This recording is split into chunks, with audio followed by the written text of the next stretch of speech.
Well, folks, I'm super excited today because this has been work in progress for a little bit more than a year to be able to get Ed Livingston on my show. And I've been a big fan of Ed for a long time. He knows that. And we've actually intersected through the JAMA world when he was a deputy editor at the JAMA.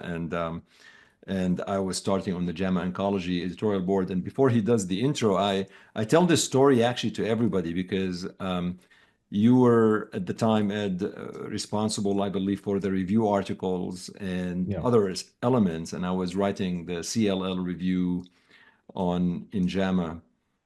And boy, man, you're tough. You like, I mean, it went back and forth. There was at some point, I'm like, you know what?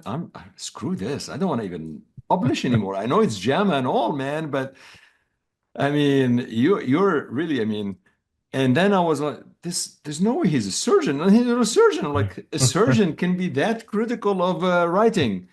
So welcome to Healthcare Unfiltered, my friend. Thank you. Thank you for having me. It has been a long time that we've talked about doing this, and so we're finally together. And it's really an honor to have you because again, you're again, I'm a big fan. But Thank you.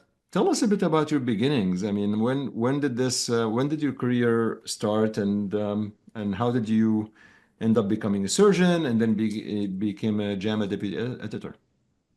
Well, it's a very long story, and the conclusion of the story for anybody who's listening to this is that you'll you go through your various motions in life, and you'll probably never do what you set out to do, and you may wind up doing things that you had no idea that you'd do. And that certainly was the case for me.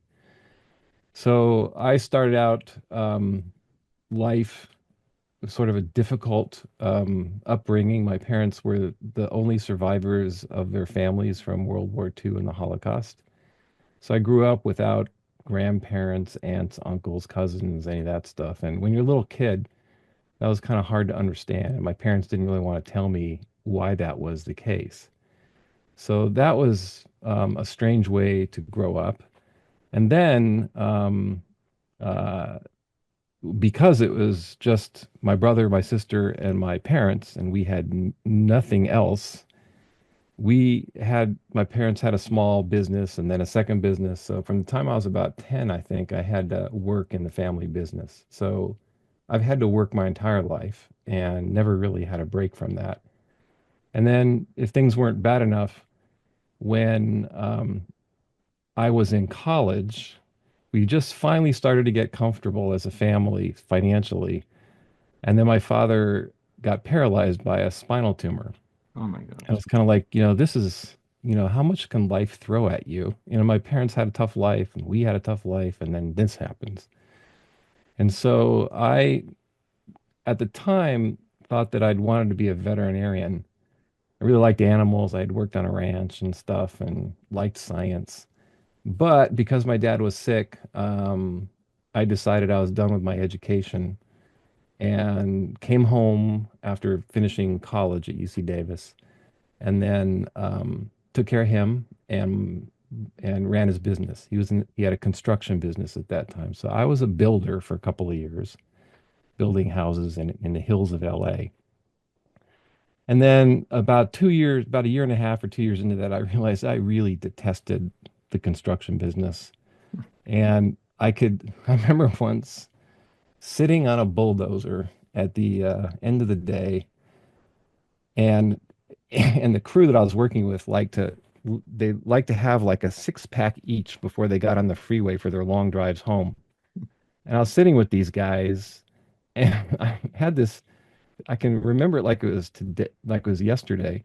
I said I can feel my brains melting and pouring out of my ears. Like everything I learned in college is going away. I mean, why am I doing this?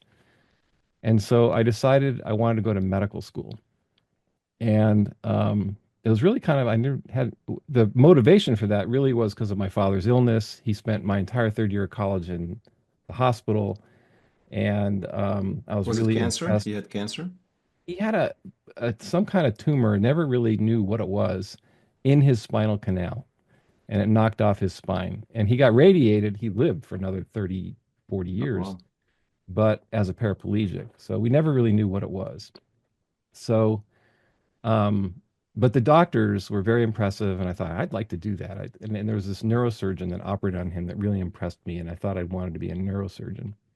So there's a side story to that is that the woman who is now my wife, we were really good friends when we were kids, and her both her parents are physicians, and um, here I'm working in construction. We were building a house not too far from where they lived, and I go to talk to her mother and said, I want to be a neurosurgeon. And she laughed at me. And I was like, why is this woman laughing? And I was humiliated because I thought she just thought I was stupid for even thinking I could be a neurosurgeon when I was like a construction guy.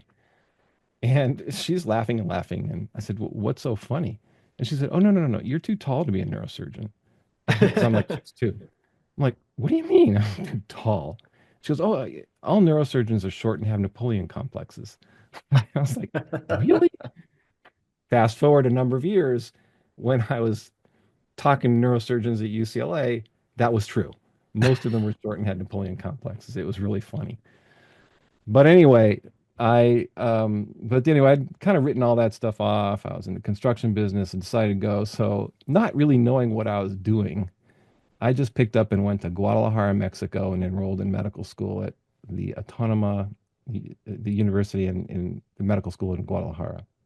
So I get down there and realize I'd made a huge mistake. I didn't really know what was going on, and decided I really needed to get out of there. So I worked really, really, really hard, and eventually I transferred to UCLA Medical School. So I got into UCLA, which is another story because my father, who was tough as nails, he survived the prison camps in Siberia and hard labor camps in Uzbekistan, and just a tough, tough guy. And I was sitting with him when I got the phone call from UCLA telling me I got in, and he cried. I never saw my father Wow. cry ever, and not even close. And I was like, Dad, why are you crying? He goes, I really thought by the time you were this age, you'd be in jail. And I was like, thanks, Dad, because I was kind of wild when I was young. So I get into UCLA and uh, wound up getting into a residency there, decided I liked general surgery and stayed on the faculty there. I was recruited to the faculty. My first 10 years of the faculty were at UCLA. And I started a bariatric surgery program there when I was in 1993. I became a service line director for surgery at the VA, had 5 facilities I was in charge of. Did that from 1996 till I left UCLA. Then I was recruited to be the division chief for general surgery and endocrine surgery at UT Southwestern. So I spent 10 years there. Along the way, I became a very good friend of mine, Julie Freischlag, was the editor of Archives of Surgery. And she calls me up one day and says, we got a plagiarism problem and you're involved. I'm like, what? Oh, that's a nice I didn't call. play. Yeah, it's like, I That's didn't a do good anything like thing. that. Thank you, Julie. Yeah. And she said, no, no, no. Somebody copied your paper that you published in our journal. And she sends me this paper from a colorectal. It was a paper on ileus, and she sends me this paper from a colorectal journal, and it was word for word copied. They didn't even Wow. bother changing anything. They just copied and pasted it and published it. How did And she the find senior, out? How did she find out? I don't know, somebody reported it to her. Oh, So the senior author, who's a very famous surgeon, very good guy, but had a fellow that was sort of out of control, was on the editorial board of Archives of Surgery, and she said he's got to go. We can't keep him. So do you want his spot? I said okay. I'll become an editor. One on the editorial board of Archives of Surgery. So I did that, and then because of that, we would have meetings with JAMA once a year at the board meetings. And so they asked me once. I was really into statistics, so I wrote an article in Archives of Surgery and gave a lecture to the JAMA group on effect sizes, long, long time ago on effect sizes, and they were apparently really impressed by that. So they had created the position of surgical editor, and the person they had in that job and that was having problems, and they let him go.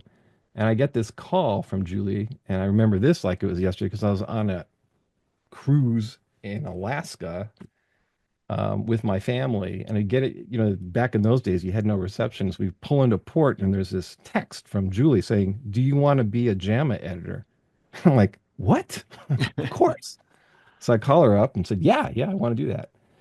So then I get a call from Kathy DeAngelis, who's the editor in chief, and she says, "Do you want to be our surgical editor?" And I'm like, "Okay, count to three. One, two, three. Don't scream. Don't let them know. Don't show your cards. But yes, I want to do that." So I became the surgical editor for the journal, and I think it So, was so you had to 1990. quit your, like, this is a full-time job. No, You no, had it's to a quit part-time job. So I was part-time. still division chief, and I was this editor position. And then 2 years into it, they called me up and said, "Would you like to come work for us full time?" And I said, "Well, no, I really like what I'm doing, blah, blah, blah." But then in the next year, I really got to the point where I really didn't like what I was doing at Southwestern anymore. I loved Southwestern. It was a great place to be, but being the division chief was no longer fun. And so I called them up and said, I decided I'm going to change careers or go somewhere else, do something else. Do you still have that position? And they said, "Yes, we do." And so I went up there, we interviewed, we talked, and they gave me the job of deputy editor. And I was deputy editor for clinical reviews and education. So I did that for 9 years full time So until things. tell us just a little bit about that job. Like, what was that job? Like, what did you had just to decide on reviews? Like, what was your day-to-day like Yeah. as deputy editor? So the journal was divided up into sections, three major sections. One was research. There was a deputy editor named Rob Golub who was in charge of that column. The other was opinion, which was editorials and viewpoints. And Howard Bachner, our editor in chief, and the number two guy, Bill Fontana Rosa, they ran that column.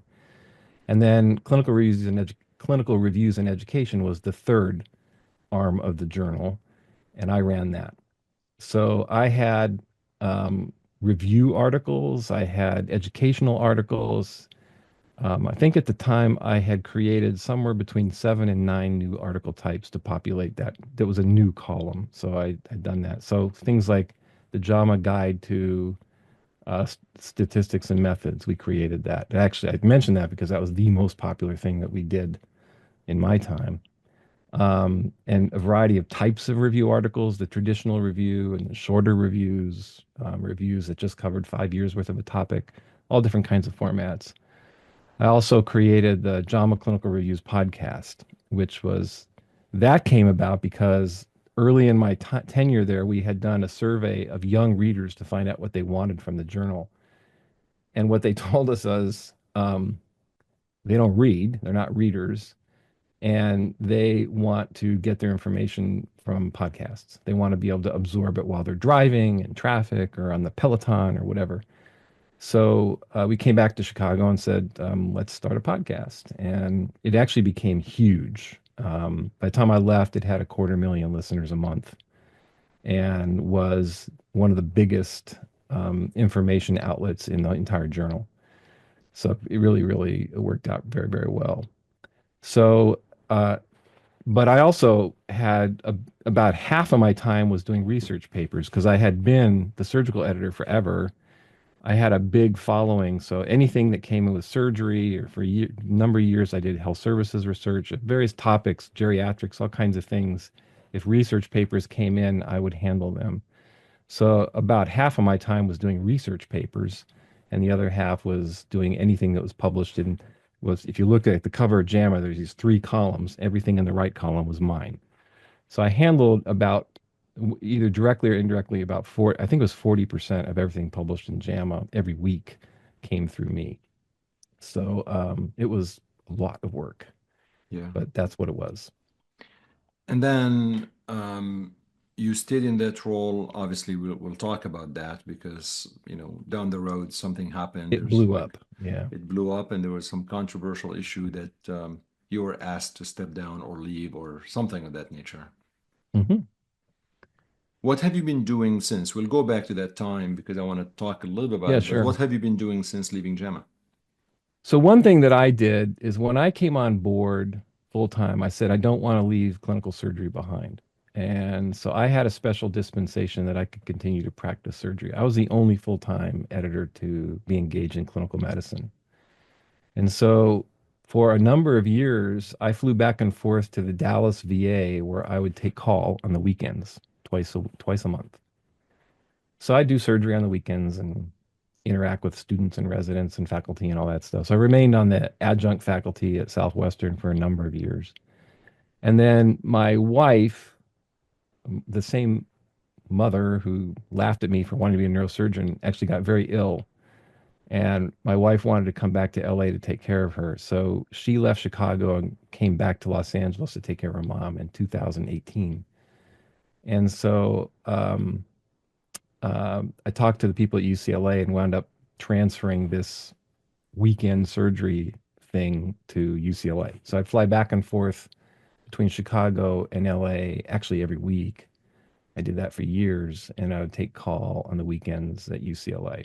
So I had a appointment at UCLA, and then when the JAMA thing ended, I just wound up continuing what I was doing, expanded it to do more research, left it for a brief time, thought that I was going to retire, came back, expanded my role in research, and from that time on, about 2021 or so till today, I spend most of my time doing research, helping people do their research, trying to set up a clinical trials program and all that, and do a little bit of clinical work, not a lot, but I do some. And that's what I'm doing today.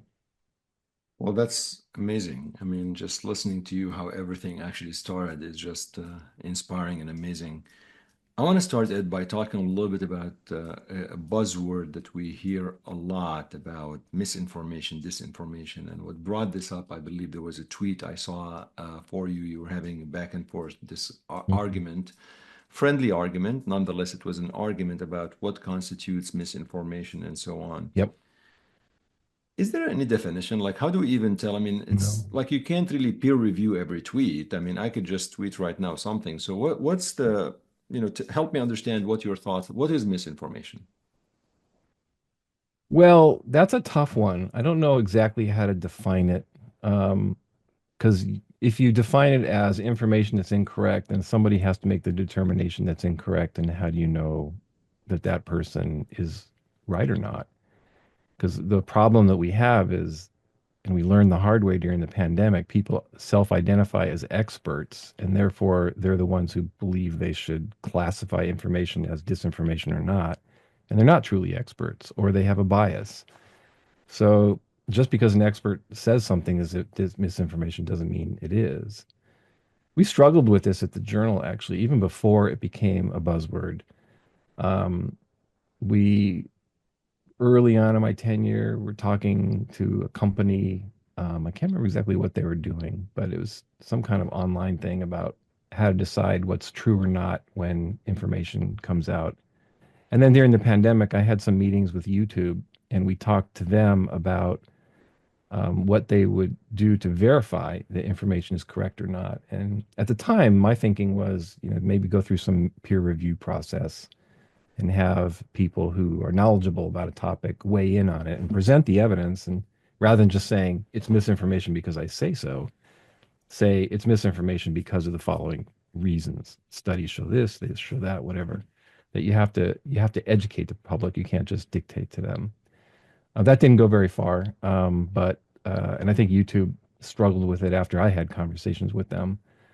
So the way I look at it now, I don't trust anybody who says there's an expert, just because, especially since we saw what experts were saying and doing during the pandemic. I think that the way to handle this is by capitalizing on what is available through the internet. There is information that's available. There are communication channels that are available that never were before.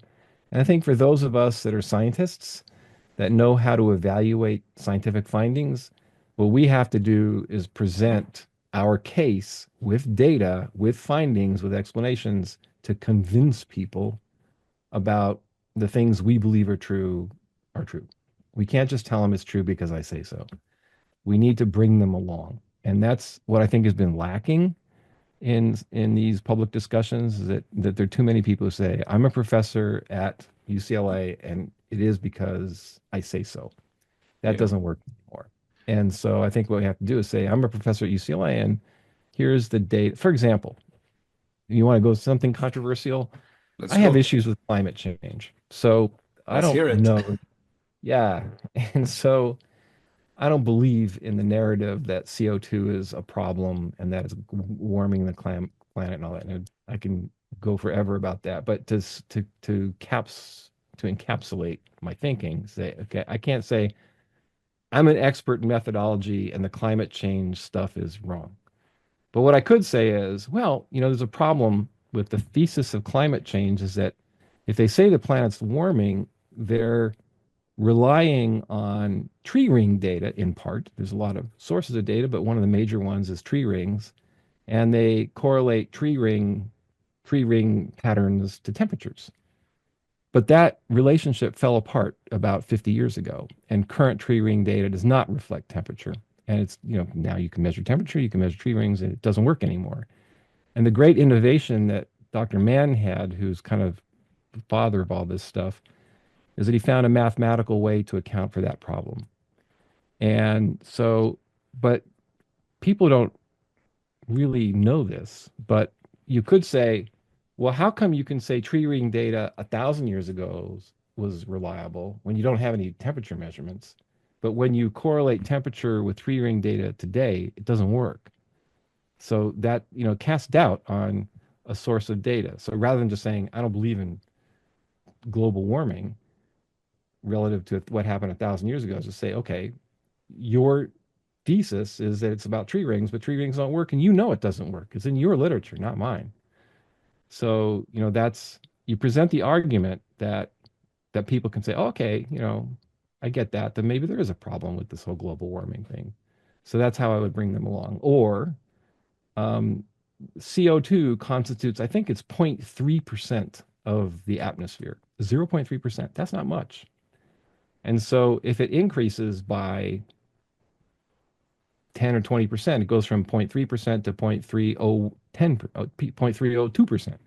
It's a very small amount of the atmosphere. And so its ability to interact with infrared rays and warm the planet is sort of limited because there's not much of it there. And by the way, if you think about the global warming is based on infrared energy being trapped by greenhouse gases. Well, we have night vision. Night vision is infrared. Well, it turns out only a very small part of the infrared spectrum is affected by CO2 and this capturing phenomenon, this greenhouse phenomenon. Most of it, most infrared energy just goes right through CO2. Otherwise, you wouldn't have night vision. You couldn't have it.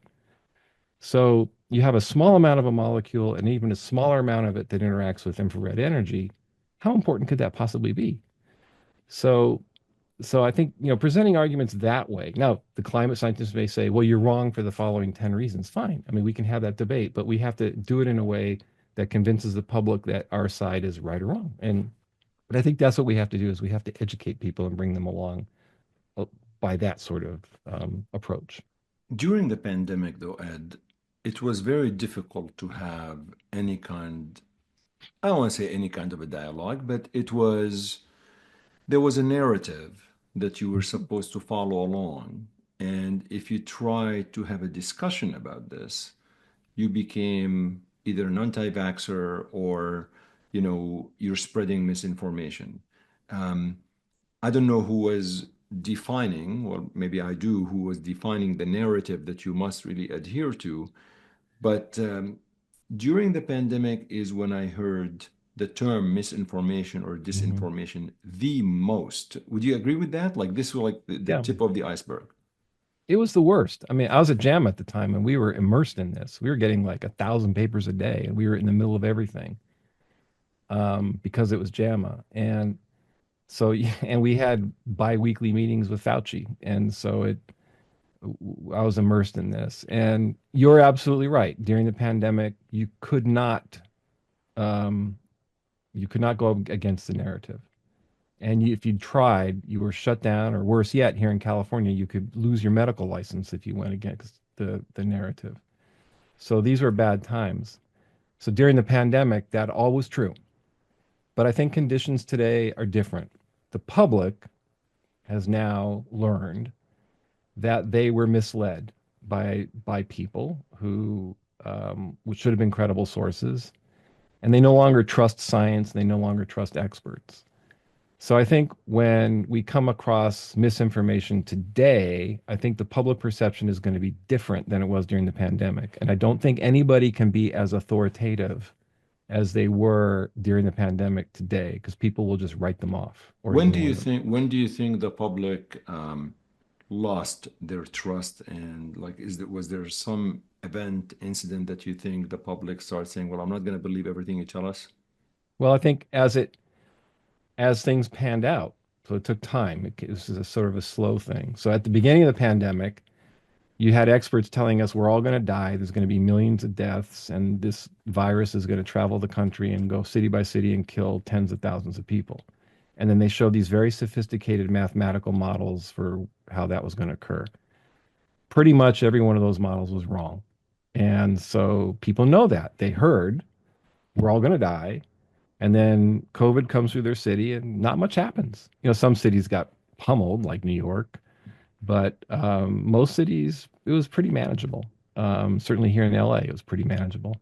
So that's people lived through that. They saw that. So that's one reason people lost trust.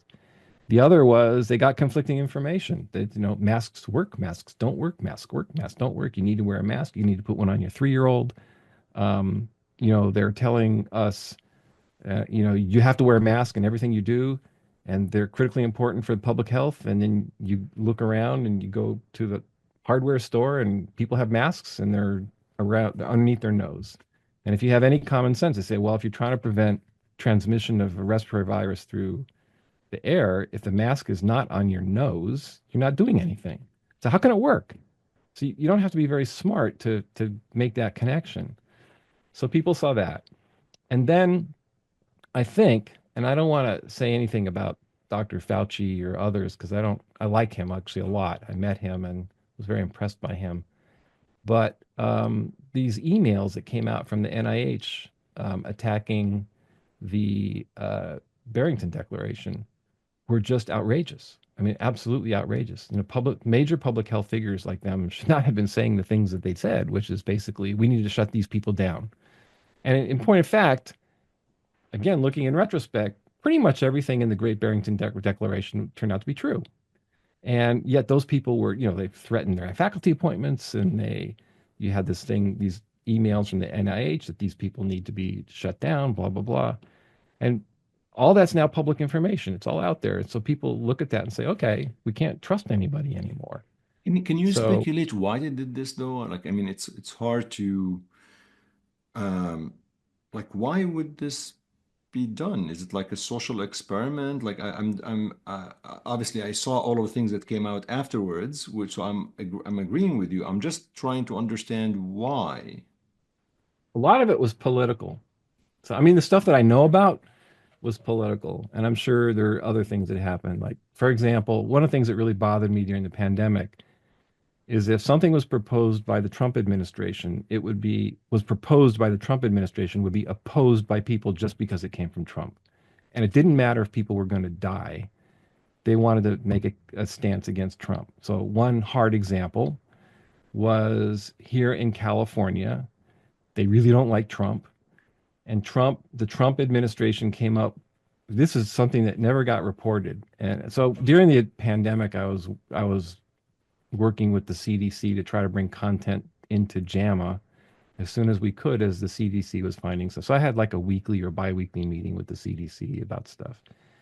And one of the things I was told that never really got pressed because it was good news is that when the vaccines first became available, and it was apparent that people in nursing homes and high risk older patients needed to get those vaccines, the Trump administration came up with this remarkable um, policy and procedure for disseminating these vaccines through the country.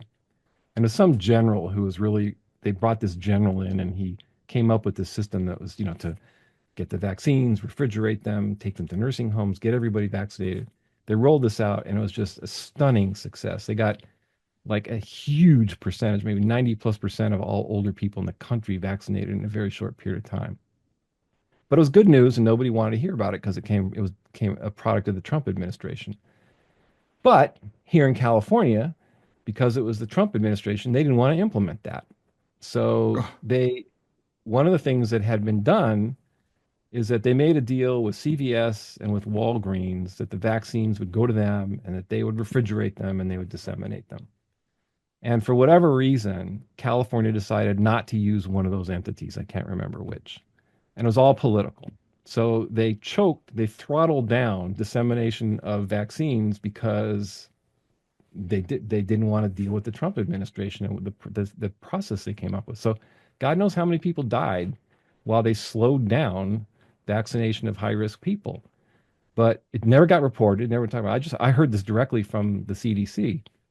And and I said, at the time I wanted to write something about this vaccine program because it really was a huge success and it was something that was good, but nobody wanted to hear about it because it came from Trump.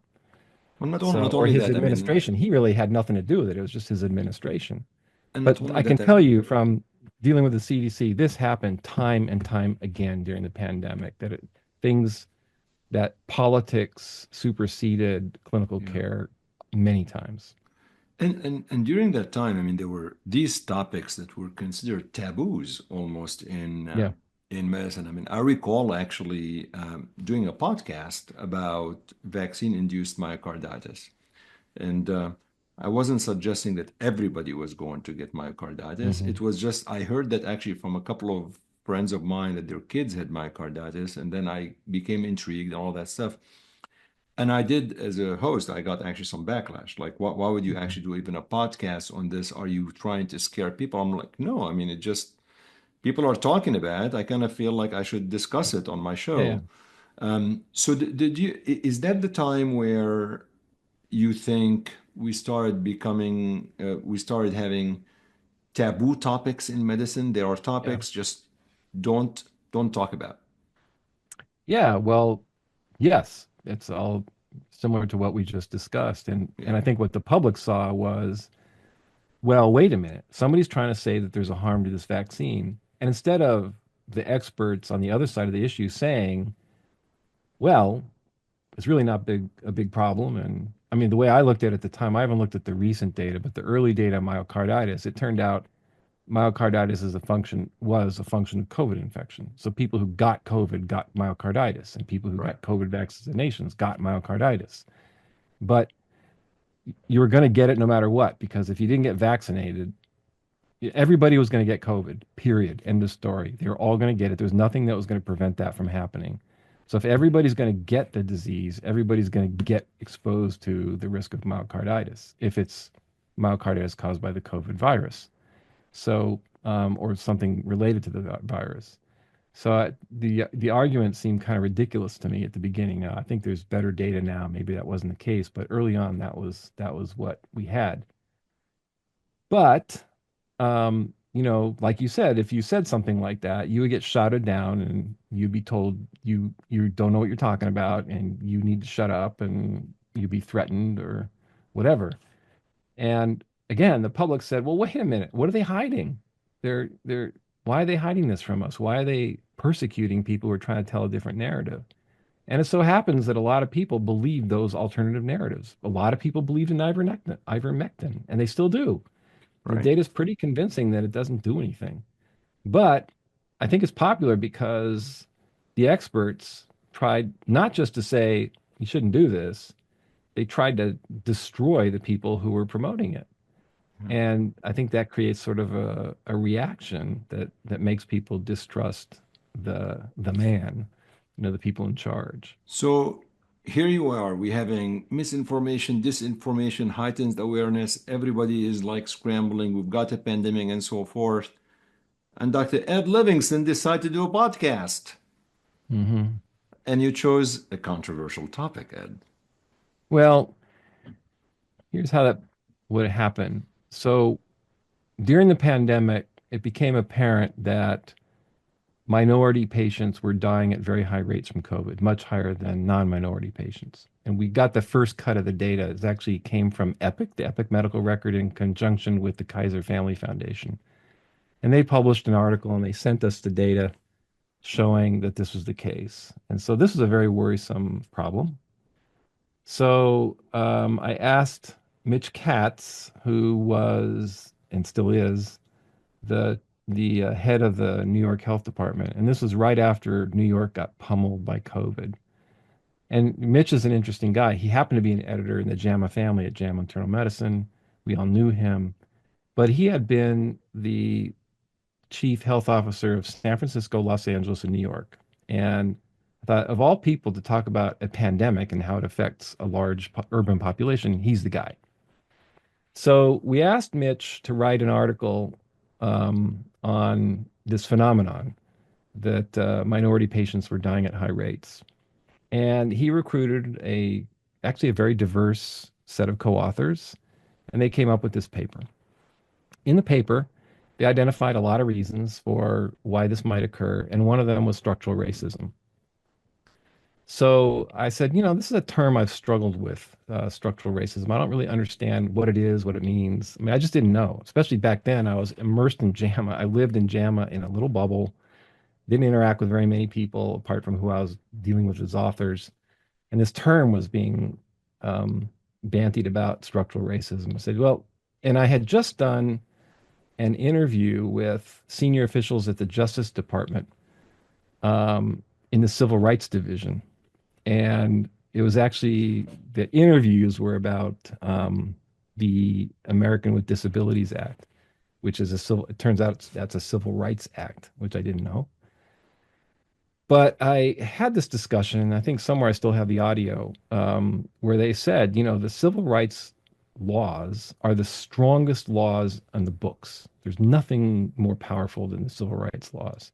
So on the heels of this discussion, I said, okay, structural racism, which means we have these very powerful laws that say you can't be racist. And going back to my builder days when I was a builder, God help you if you try to not sell some piece of land or a house to some minority. In fact, one of the only things in bold letters in a sales contract is you can't do that. You can't discriminate based on race. And so I said, given that, how could something be structural? How could it be built into our society if it's supposed to be illegal? So I just asked that question. That was, and so when I interviewed Mitch to talk about the article for a podcast, it was actually a three-part podcast. The first part was about what happened in New York during the pandemic. The second one was on the causes of these deaths, which Mitch said appropriately that it's housing. And that was our experience here in LA, is that people with old, poorly ventilated houses, you'd have like entire families come in with COVID. And so housing was a big issue. And the third one was about structural racism. And I asked Mitch to tell me what it means. And that was what it was. And so he told me. And how does that pertain to COVID deaths? So So it's a you 15 ask, minute so you asked the question, define Yeah, structural yeah. racism for me, and he basically kind of was upset with your question. No, he wasn't. No, He he just yeah, spent 14 minutes talking about it. right. So what's lost on history, because the way this is handled, is this long discussion about structural racism and how it affects the health of people. And so, recently I posted some of this. It's something like pollution, noise, roads being, directed towards poor neighborhoods where they could go other places. All these things contribute to unhealthy conditions. It was a long list. It was like 13-minute discussion about this, Right. and about 30 seconds about structural racism itself, which is what everybody focused on. So somehow, actually, the feedback from the podcast was superb at the beginning. People loved it. They really liked it. They thought, yeah, this is really helpful. It's informative, blah, blah, blah. And then a week after the podcast came out, it's brought to our attention that the media editor at JAMA put out a tweet saying, I can't remember the exact words, but something like, there is no racism in medicine, whatever it said, and gave my name and Mitch Katz's. And so that got morphed online into, Livingston put out a podcast denying the existence of racism in medicine. The Oh, podcast had wow. nothing to do with racism in medicine. There's nothing even about medicine in the podcast. And so that went viral. And then we got assaulted by the chief equity officer of the AMA online. I mean, she launched a campaign against her own organization, and things completely blew up. And so um, So things happen. then you got And a phone then, call. well, I get an email saying, look, this isn't your problem. We're because everybody's talking about structural racism or racism in medicine. I didn't say anything like that. It had nothing to do with me. It came from the media editor. And I just assumed, they're dealing with him and he said this stupid thing and I didn't pay any attention to it. So I get this, in fact, this email saying, this is not your problem. We're dealing with it. And then 3 days later, I get an email saying, you have to resign. I'm like, what are you talking about? I didn't do anything. And then this is on a Sunday. So I have to get an attorney and to try to protect myself. And my attorney talks to their attorney and calls me and says, they're terminating your employment tomorrow. So what do you mean they're terminating my employment? Nobody's talked to me. There's been no discussion, no review. He said, well, they're doing it. And so his advice to me was just offer resignation and walk away. So that's what I did. But I didn't resign because I wanted to. I was resigning because I was told that they were going to put out a press release that I was fired. And I was trying to, protect my career at that point. So, So you were a and then the whole scapegoat. thing, You think you were a scapegoat, obviously. I don't know what I was. I mean, it was just complete false accusation. And again, I thought it was just crazy because the whole thing was that I denied the existence of racism in medicine. There was nothing about racism in medicine in the podcast. And two, if there was a criticism about denying structural racism, I asked the question, what is it? And at the end of the podcast, I said, it's a real thing and it's a real problem. I disagreed with using the term structural racism, but I said, this is a real problem. So I get accused of denying the existence of racism in medicine when, in fact, my actual words were, this is a problem and we need to deal with it. And what I got upset about was they pulled the podcast. We used to, when at JAMA, when we withdrew papers for whatever reason, scientific misconduct, whatever, we would talk about them for months to years before actually withdrawing them. And there'd be investigations and there would be discussions and there would be committees of deans and all kinds of stuff looking at these things, or deans with commission committees at the universities. There was a very careful process to remove content from the journal. But they pulled this podcast like the next, after I get this phone call on Sunday, they pull it on Monday. And they never talked to me. There's no discussion, nothing. They just did it. And then they put out press releases talking about I'd said things that would violate whatever they said that I said would violated the AMA's whatever. But it's like the whole thing. It was like out of a Kafka novel. It was just like this is crazy. And then one of the first phone calls I got was from the dean at UCLA. She said, "What's this all about?" And I said, "I don't even know. I mean, this is crazy." And she said, "Yeah, I listened to the podcast, and there's nothing in it about racism in medicine." And I said, "Yeah, and this is why it's so nuts." And of course, the students at UCLA and the faculty, there was an uprising. There were letters sent that I should be removed from the faculty. People wrote in saying they wouldn't consider UCLA because I was there. All this stuff. So the dean says to me, this will go away," but it never did. To this day, I'm still the guy who denied the existence of racism in medicine, and my career is basically done Well, because of no, this. no. I don't think your career is done. I think that you have a lot of people who actually were upset with what happened because they didn't even know why it happened. And a lot of folks actually, um, that, the thing is, many people probably jumped on the bandwagon without even listening to the podcast. And that's really what happens with social media. Things go viral very fast, especially if it's bad. And people tweet something and it goes viral to millions of people. And I think we can all agree if this was before the age of Twitter and social media, probably would Mhm. not have happened this way. Would you agree to that? Yeah, this is a pure social This media is social phenomenon. media. Somebody put a tweet, another Yeah. person amplified, and all of these things. So it's pretty tough because you get accused of something that you know you're not, and you're asked to resign, and you resigned. And a few months later, I don't have the timeline in front of me.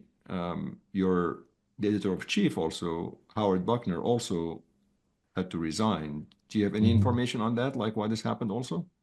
I don't know much about what happened. So what happened was um, when this whole thing blew up on that Sunday, I had really good relations with everybody at JAMA, including the lawyer who worked with JAMA. So I called him up and said, you know, things didn't happen. I told him, when I went to do this podcast, because everything that involved the word racism had to go through Howard Bachner, I wrote to him and said, I would like to do this. And he said yes. And so I said, okay. I did the interview and the podcast interview on that. And then before it got published, I met with him and said, you should review this because it's about racism. And he said, don't worry about it. Whatever happens, I'll deal with the consequences if there are any. So they're okay. I went through the channels and all that kind of stuff. So I didn't really think too much of it because I had implicit, tacit approval to do all this, and they were supposed to review it. Whether they did or not is unclear. But I called the lawyer and I said, I don't understand what's going on here because I did everything I'm supposed to do. I mean, I'm not the final authority. In fact, I didn't even publish this thing. The media editor did. I didn't have the power to publish podcasts. I did the interviews and I handed it to the media people, and they did what they wanted with it. So it's not like I stood up on some podium and said some racist things. Like I did an interview and they published it. So I tell him all this, and he said, well, we didn't know that you had permission to do this. We didn't know that you asked to have it reviewed. I said, well, that's what happened. And so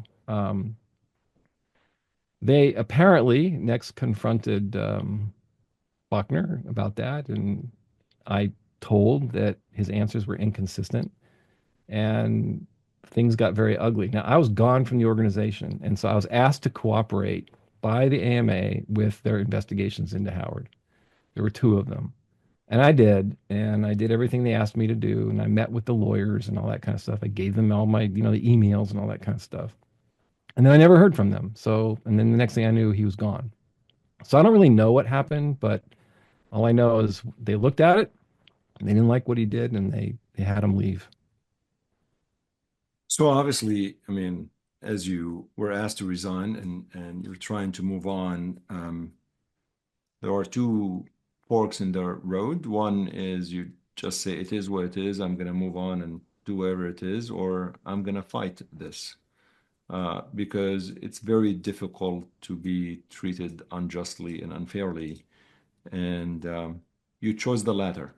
What um, what went through your mind to decide, okay, I'm going to retain counsel. I'm going to try to figure out. I would like to have my rights Well, and reputation they restored. destroyed my career. So as much as people may support me, I'm basically unemployable. I don't have any role at UCLA. I do research, but there was a time I used to interview medical students and residency candidates and faculty candidates, and now I have nothing to do with any of that. I'm just basically pushed off to the side. So my career is done. And but what I wanted to do was to try to get a public record that I didn't do anything wrong. And I was basically, by the way, by one of the first investigation committee, I was told I didn't do anything wrong. And so I said, okay. When Howard was removed, I wrote to the AMA with my lawyer and said, okay, I don't want to come back, but let's have some kind of public statement acknowledging that I didn't do anything wrong and that to have some kind of correction. And they basically said, no, we're not interested in doing that. I said, that leaves me with very little recourse because you've ruined my career. I spent 30 years cultivating this career and you ruined it. I can't just walk away from that. So I filed a lawsuit against them. And then they filed a lawsuit against me. And for filing the lawsuit, it's a complicated thing called a slap action. So that lawsuit that they filed prevented me from doing any discovery. So we just had to basically go by what's in the public record and the podcast and on whatever information I had. And I had to prove that my allegation that they said thing that they had engaged in libel and defamation was true. And that's what the court found, that it was true. They said they quite clearly the statements they made were not correct.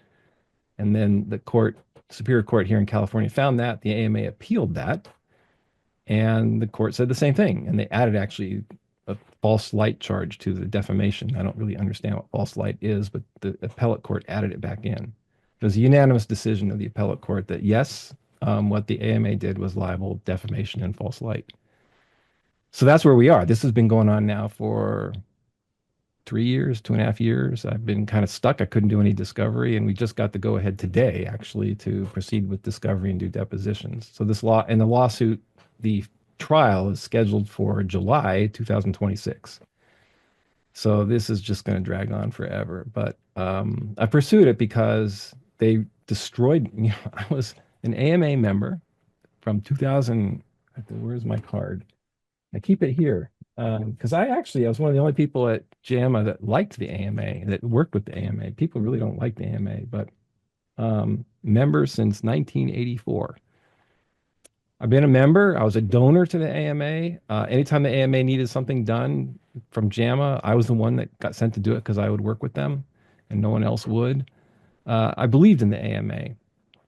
And then they go and do this to me. It's like, and they do it without even, there's no review, there was no nothing. They just There's no due make a process. decision to destroy me. And then when they realize they made a mistake, they don't try to correct the record.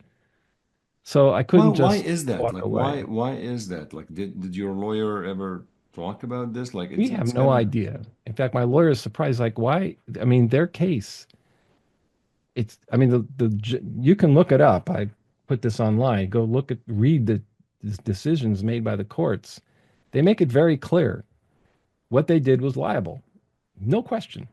The judge said, I read the transcript, I listened to the podcast. There is nothing in it about racism in medicine, not a thing. And if you say that and you publish it in Time magazine, which is the key, they said it 11 times in public.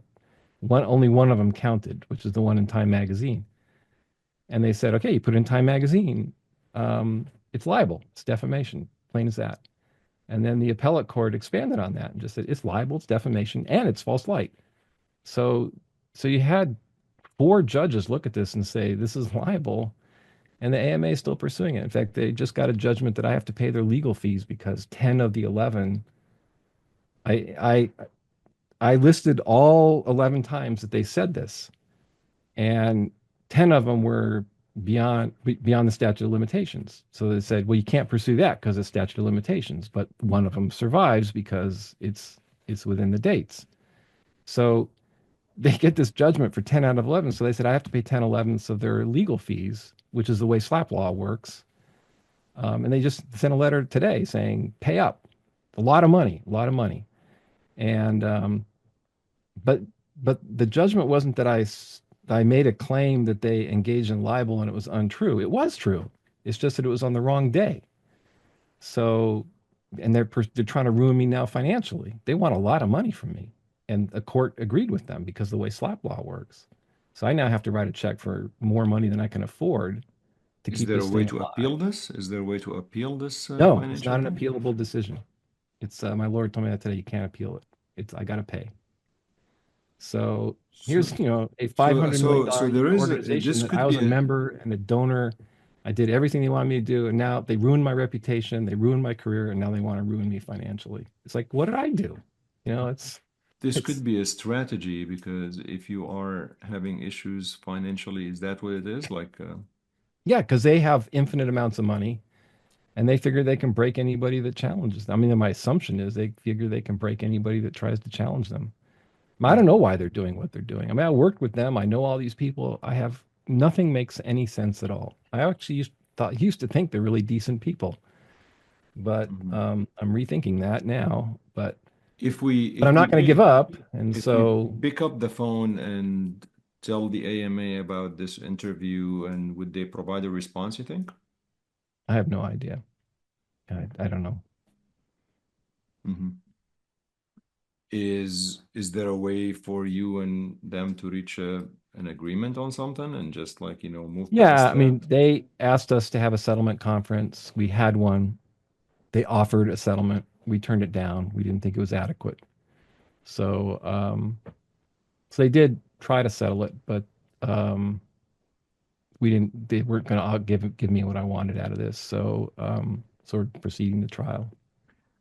Are you, I mean, obviously you're giving an interview to me, so I presume obviously clearly you're allowed to give interviews.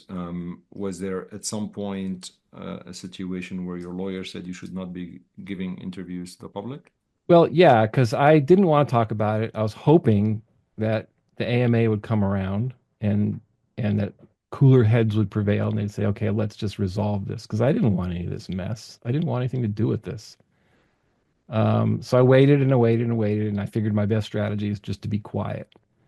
So that's what I did until today, actually, because today I got an email from them saying they want me to write a check right now for a huge amount of money. I said, okay, if that's what you're going to do, then I'm done being quiet. That this story now has to get out there, but it hasn't been publicized a lot because I've declined interviews, as you know. We've been talking about this for a year. Um, but they want to ruin me, and so I can't afford to stay quiet forever. And the trigger today was getting this letter saying pay up, and it's like, okay, now you're going to break me financially. So what do I have to lose by talking about it? Did your lawyer say that you may have some things to lose if you talk about it, or did they say it's okay, you should? No, I mean he didn't say much of anything, so it's not his. He's handling the case, not me. So Well, how are you going to pay for it? well, I'm going to probably have to take out a loan. Um, Yeah, and I may launch a GoFundMe. See if that helps. So we'll see. It just happened today, so I'm just trying to figure it all out. yeah. And it's a shame it's not an appealable decision to at least have a conversation. But um, obviously I know how you feel because this is really could be, I mean, this is very disappointing, and obviously what you're going through is not something that is easy, especially as like you were told, you took the permission of your boss and all of these folks, and they said just go ahead. Um, are you Why is like UCLA and other organizations not like you say you're unemployable? Is it because of the lawsuit? I mean, they already know about these things and they obviously know you. Are you No, because unable? my it's not it's because my reputation now, I'm the guy that denied the existence of racism in medicine in an environment where diversity, equity, inclusion is of paramount importance. And I was identified as a racist. And that's what people think. And so whatever happened, I had 30 years of academic life before this where I was constantly getting asked to look at jobs, to review papers, to interview people, all this stuff, and that's just gone. I was on editorial boards. I was always being asked to do the Medicare asked me to be on their payment committee. All this stuff just gone. Since this podcast thing, I've not had a single thing. In fact, I was asked to look at a position at one other institution, and like it just didn't happen. And that was the first time in my career that maybe a little obnoxious, but anytime I interviewed for a job, I was generally offered it. And this is the first time that didn't get it. And I had another one. Somebody called and said, "Hey, you should look at this particular research job." I sent a CV to them, and it was also the first time in my career they're just like, "Nope, we're not going to even look at you." So I'm basically done. I'm cooked. So how do you emerge from this? Like, I mean, obviously you have a lot of perseverance, Well, tenacity. I mean, how do you get so back? right Like, after it, I just decided this is disgusting the way the academic community has behaved. I was very disappointed in people that used to be my friends and how they conducted themselves, and just said, "Screw this, I'm just going to retire." And I tried that, and I didn't like it. So UCLA has been very supportive. So they said, "Okay, why don't you just do research and whatever." So I've been at UCLA, and then I thought I'd go back into construction. So I actually started studying for my contractor's license and spent some time. I'm working actually rebuilding my house, doing a lot of the work myself. I thought, the hell with it, I'll just go back to where I started in construction. And decided not to do that. But now I'm just sort of spending my time doing research and looking at new methodologies and stuff that's professionally interesting, intellectually interesting to me. And UCLA lets me do it, so I have kind of an Do you get academic paid for home. it? Yes, Okay. I have a salary though. Until recently, it was less than my starting salary as an assistant professor in 1992. And now I got a raise, so it's just slightly above what I was getting in 1992. So I'm not getting very much money, but I'm And getting something. you live in California, which is very cheap, as we know. Yes. Yeah. Yeah. Do you have any regrets that you did that podcast in hindsight? Because No. there are taboos in medicine that you should not approach. I mean, basically, it appears to me like that's how we started. Are there any taboo topics in medicine that you should not approach? And it seems like this was one of them. Well, no, because yes, it had a devastating impact on my career, but I did an interview and spent 13 minutes or so talking about what was killing minority patients. And everybody focused on racism. And the podcast had very little to do with racism per se. And I didn't see that coming, but still, it's a symptom of something very wrong with American medicine. If you take content that talks about the death of minority patients and take it off the internet because some people on Twitter said it's racism without listening to it and realizing it has kind of nothing to do with racism in medicine, there's something very wrong. So I wouldn't do anything any different because I was talking about what was killing minority patients and nobody seemed to care. So all these people who were talking about health equity and the importance of focusing on minority health, they had a discussion about minority health removed. And from the feedback I got, other people like me were for many months afraid to talk about this stuff because they saw what happened to me. So people were dying. People were really dying, and nobody seemed to care. They just wanted to pursue this narrative about race and racism. And so I think when this gets looked at in retrospect, people are going to say there was something really sick about American medicine when this happened. So yeah, my career was sacrificed. It happened, but I wouldn't go back on it because I was talking about what's killing minority patients, and I'm not going to stop talking about that just Did because. did your guest on that podcast, Mitch Katz, try to stand up for you, I guess, because he was the No, guest. Like, I mean, wouldn't he have a no, say in he it? didn't. He didn't. No. So, Do you think that was but part? he I retained his mean, position. He's still in his position. So, the people who survived are the people who survived in their positions went along with the narrative, the social media but he narrative. was the guest. I mean, he was the guest. I know. I haven't spoken to him since. I don't really know what his thinking was or what it Yeah. was, but um, so that's and recently I posted something that somebody had attacked me on Twitter again just a few weeks ago. And so I said, look, here's a paragraph from those 13 minutes. Here's like five, six things that we talked about what's killing minority patients. Don't you care about that? And she basically said, no, no, you're a racist. And, this whole thing is about you being a racist or something like that. It's like, what are you talking about? It's, Yeah. this is, you're supposedly advocating for minority health and you don't want to talk about what's killing people. It's like, this doesn't make any sense to me.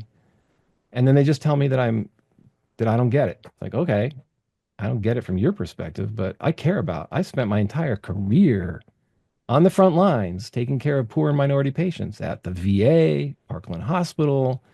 I spent, some time in private practice at the university, but most of my time was spent at the VA where it's the poor of the poor. And, all these people were criticizing me. I don't think they spent too many nights in the middle of the night taking care of dead gallbladders or dead feet at the VA or Parkland Hospital, but they want to tell me that I'm insensitive and I don't know, what minority patients really need. And I had this really, really odd experience shortly when this was all happening. And it's all over the internet. And I was on call at UCLA, and we had this black woman elderly black women who came in profoundly septic from a perforated diverticulum. And she was really, really sick and she was really, really scared and just unusually scared for someone who was in that condition. I mean, people are scared, but she was just unusually scared. So my residents, I didn't have much to do with it. My residents did this amazing job of resuscitating her and getting her better, and she felt a lot better the next day. So I go in and round on her, and she's just thanking me, thank you, you saved my life, and all this stuff. And that's just while she's telling me this black woman on Medicaid telling me this, I'm thinking, doesn't she know that according to the internet, I'm a racist? And it's just this weird experience. It's like everybody's calling me a racist, but here I am taking care of this poor black woman when all these people, I doubt that 90% of the people who are calling me a racist have ever done anything like that. And so it's just, I still haven't really in my mind put it all together what's wrong with what's going on in society and specifically medicine. Um, Now, having said that, I do know from the feedback I got, many hundreds of people reached out to me. Some guy even looked up my phone number and called me on my private phone to say they were really disgusted by what happened to me. And I think there was like a silent majority that said, we don't like what's going on here, but they were afraid to talk because people were so aggressive about this DEI stuff. But what happened? Those silent majority elected Trump, just like they elected Nixon in the 1970s or the 60s. And so they elected Trump because they're all sick of this. And now Trump has come out, very aggressive against DEI and this whole thing. So I think we're now seeing that actually most people don't agree with this narrative that was going on and all that. So I'm just kind of hopeful that things will turn around a little bit because the people who couldn't talk now can talk so that things might get better. So we'll see. Whoa, that was took a lot of your time. It's like, but it was, I think it was important to just understand exactly what happened. And anything I may have forgotten to ask you that you think it's worth sharing with listeners and viewers? Not that I can think of at the moment. There's many, many facets to all this, but it is what it is. I'm, sort of relieved that I can kind of talk about some of it. I can't talk about all of it yet, but um, we'll see. We'll see where things go. But Well, I think you've shared a lot, and I think a lot of people who are listening, they probably will want to know more. And a lot of what you shared actually is publicly available. yeah, Nothing you have shared is not publicly available, including court decisions and things like that, and everything in the public domain. So there has been, at least what you told me, my understanding, none of this is a breach of anything confidential. So I appreciate yeah, I your can give you the willingness. links to I mean, people can read the court decisions for themselves. There's Yeah, another piece, yeah, probably by the we'll way. post, actually send me whatever links. We'll post that on the podcast notes. There's one part of it we didn't talk about that is important, and it's really important in light of today's discussions about due process. So there's a lot of um, people are very upset that immigrants who've been deported haven't had due process. So the gang members and all that stuff. The argument is due process. It's not that they're here illegally or they did crimes, whatever, but that they got thrown out of the country without due process. So one of the things that surprised me was that there was no due process in my removal from JAMA. As I mentioned, nobody talked to me. There was no discussion. I just got notified my job would be terminated the next day, and that was done over a weekend. I learned the hard way that the AMA has the position that private companies that employ physicians are not obligated to pursue due process.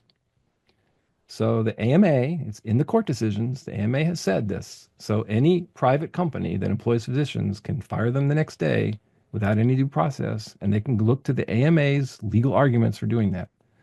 So the AMA that says that they stand for physicians against evil insurance companies and big health systems and all that, they really don't. They have given the legal framework to these companies' lawyers to get rid of physicians without due process.